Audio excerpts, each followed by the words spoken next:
This episode is brought to you by Glorify, the #1 Christian daily devotional app. Everything around us changes. God doesn't.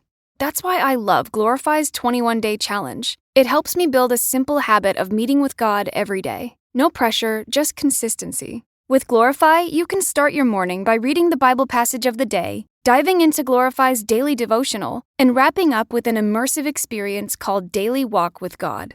And if you need to take a few minutes to yourself in the middle of a busy day, try one of Glorify's guided meditations, or listen to their curated worship playlists for some quiet reflection. To end the day, enjoy Glorify's sleep meditations to help you wind down and put your mind and heart at ease. Whether you're a committed Christian or simply curious about faith, Glorify has something for you. Join over 20 million people who have downloaded the Glorify app and deepened their relationship with God. Listeners to the show can get full access to Glorify for just $29.99 for the entire year. That's Glorify's lowest price ever when you download the Glorify app now at glorify-app.com/redcircle. Feel closer to God this year with Glorify. Get full access all year for just $29.99 at glorify-app.com/redcircle. That's glorify-app.com/redcircle. I don't want to be here. That was the thought. I don't want to be here. The thing that united you is the hate that you had for me. You just kept saying oh, he doesn't belong here. He needs to go back to where he's from. I didn't feel like I had any point of anyway, living. What's the point? I don't belong here, I don't belong there. There wasn't any purpose, at that point. Hola, Angelo, ¿cómo estás?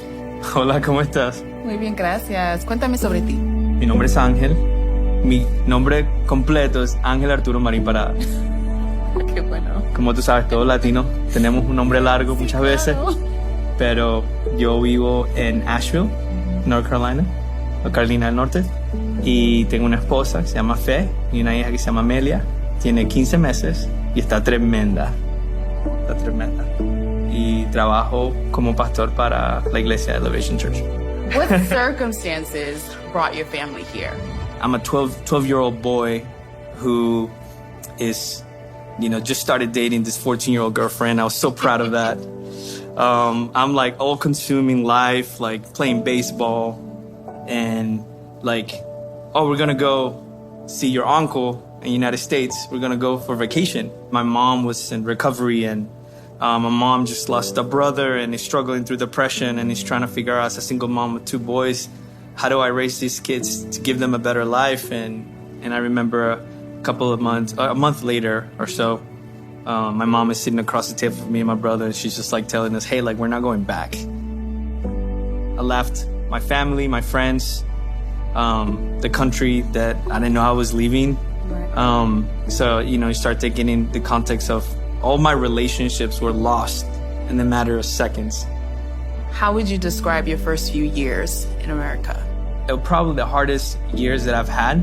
I felt like I lost who I was in the process. I lost who I am in the process. I didn't just lose my cultural background or, my friends or my family that I didn't get to see in Venezuela. I lost part of who I am. To come in this new place, I don't know English. I don't have anybody. It's just my uncle.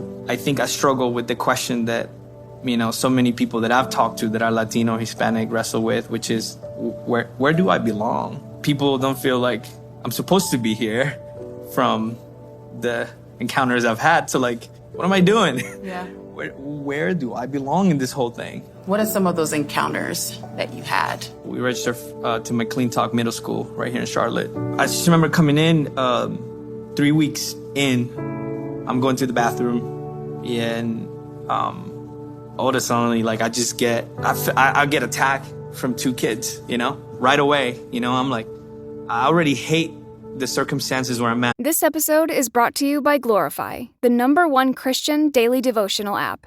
Everything around us changes. God doesn't.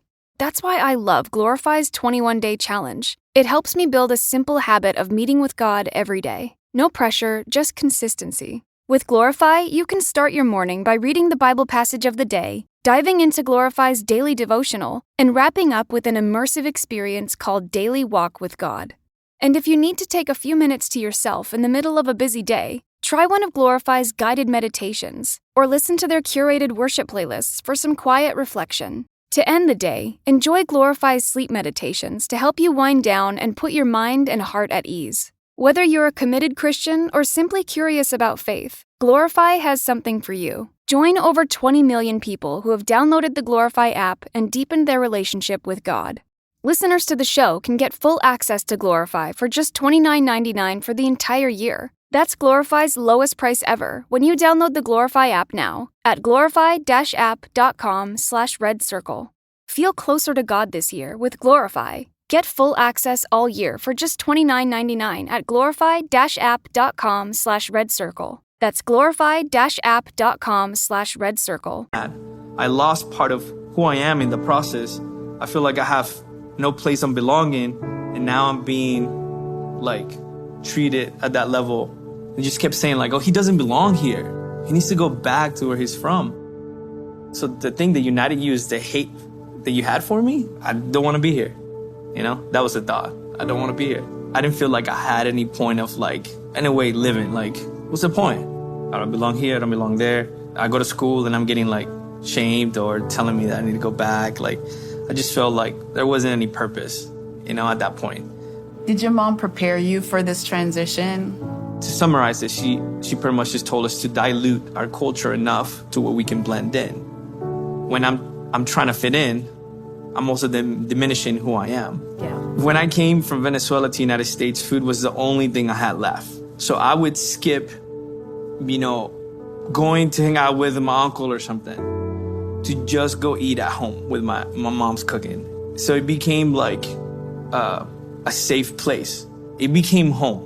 That's what it was. It became home. So it plays a really big part for me.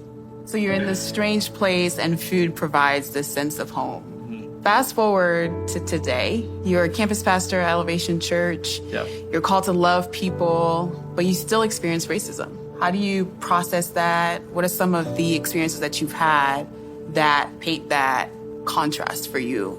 I have this calling to love and reach people and build people as a pastor. But then, a couple of years ago, me and my wife, we go to Boone and we're strolling down just the little stores, Faith goes and does her thing and I'm looking at other stuff. And this older couple comes up to me and tells me, so what are you doing with her?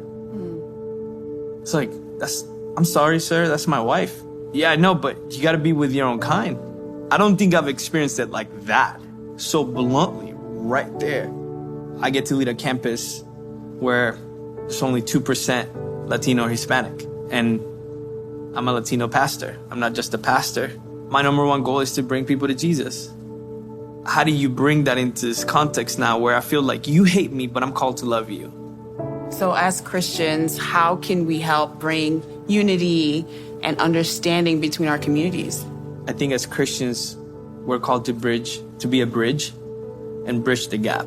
And that doesn't mean by compromising our standards as Christians, but by trying to understand people. Because if we live in just one bubble of our whole life, then are we really reaching people for Christ? One powerful thing that we can do as a church. Yeah. And that is create a space for genuine connections to happen. Whether if it's bringing someone over to your house. I mean, me and my wife love bringing people over to our house where it's hey, let's bring that couple and that couple. And let's just create a space for them to connect. And you also have a little girl. Yes. How old is she now? She's 15 months old. Her name is Amelia Elizabeth Marin. What type of world do you want her to grow up in? The world where she can thrive, where she doesn't have to be diminished by who she is or the context of her background. She's going to have to experience some of the things, that I've experienced, and we have to be prepared to walk in that. But our hope is that we can help create and build an environment, an atmosphere where she fights her own battles, but she knows how to do it in a graceful way. What do you hope people learn from your experiences? I want people to feel the responsibility to be a bridge in any context or setting they're in, to try to have a conversation even when it's uncomfortable, and to try to really be curious. Love is lost because people stop being curious about their spouse. In the same way in relationships and being in communities and trying to create this bridge, we have to be curious at a genuine level to care enough about what is their experiences like. What did they go through that I didn't go through? What can I learn from that? How can I grow from that? I believe that there is a hope for something better by trying to understand, even when we won't fully understand.